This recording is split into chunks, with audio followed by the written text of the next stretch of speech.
Alhamdulillah, kita di Nasi Arab Dua Tanah Haram, kita akan sponsor orang main combat archery secara percuma. Jadi kita dah dapat lah orang yang berminat, itu abang baju hijau ni. Ya, jom kita offer dia main combat archery. Okey, Assalamualaikum abang, terima kasih support program ni.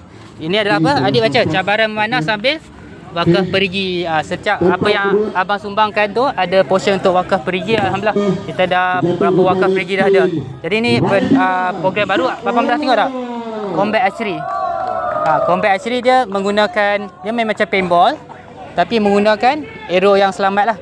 Dengan ada peralatan ni. Okey.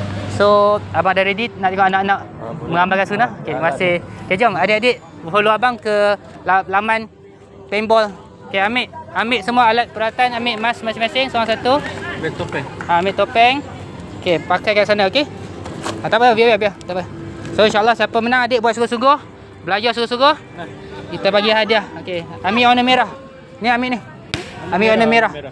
Dah letak dalam tu. Okey, setiap duit yang anda infakkan akan masukkan dalam wakaf sendiri. Jom ikut. Okey, ambil ni.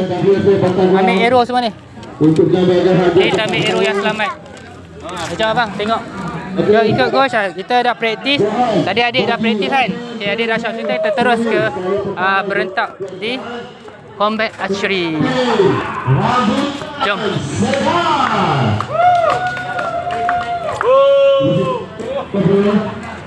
Okay, jom.